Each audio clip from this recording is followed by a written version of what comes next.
আমাদের আদি কৃষি বাপদাদাদের সাদা সিধা চাষাবাদ, সেটা থেকে যে আমরা পথগুলো হাইব্রিড সার বিষ কীটনাশক হয়ে গেছে এবং সেটা ক্ষতিকর কি, কৃষকের যন্ত্রণা কি, কষ্ট কি, এইগুলোই আসলে আমরা বার্তা তুলে ধরি। দেশি চাল, বিষমুক্ত দেশি চাল খেলে কি হয়, ক্যান্সার কিডনি কেন হচ্ছে বা কেন হবে না, এই বার্তাগুলোই হচ্ছে আমরা শাহবাগের দেশি চালের হাট থেকে দেওয়ার চেষ্টা করি। আমাদের এখানে আছে আসলে আজকে সকালে খুব ভিড় হয়েছিল, যেহেতু দীর্ঘ 1 বছর পর শুরু করছে আজকে দ্বিতীয় হাট, তা যার কারণে হচ্ছে চালগুলো বেশিরভাগই শেষ। এখানে কিন্তু বস্তা বস্তা ছিল। চালটাই আমাদের হচ্ছে সবচেয়ে বেশি চলানো। যেমন আমার ওই যে দেখেন, আমরা আগে একটা কথা বলি যে পথ্য মানে খাবারের মধ্যে ওষুধ আছে, যে খাবারে ঔষধি গুণ আছে তাকে পথ্য বলে। তো সেখান থেকে কিন্তু আমরা চকমকে গেছি। আপনি একটা জিনিস দেখবেন যে আমরা যে লাল আলু আছে, আপনি দেখাইতে দেখছেন, বিচি কলা, ইটা কলা, চিনি চাম্পা, বিভিন্ন কিন্তু জাত আছে, সেগুলো নিয়ে আসছি।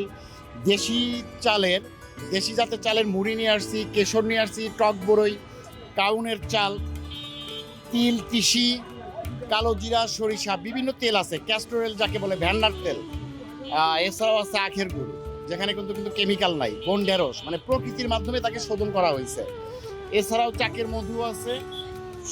এছাড়া যে ডাঁটা শাক, বিষমুক্ত রান্ধনি শাক, দেশি চাল হাতে, এবং দেশি বীজ আছে। আমরা কিন্তু দেশি বীজ নিয়েও কাজ করি। আপনি একটু ওখানে দেখাতে পারেন যে দেশি বীজ যেটা হারিয়ে যাচ্ছে আমাদের অবহেলায়, অযত্নে, সেই বীজ নিয়েও আমরা এখানে প্রচার করি, মানুষকে বুঝাই। কেউ যদি বুঝতে চায়, বীজ চায়, কোথায় পাবে, কিভাবে পাবে, এই কাজগুলো আমরা করতেছি।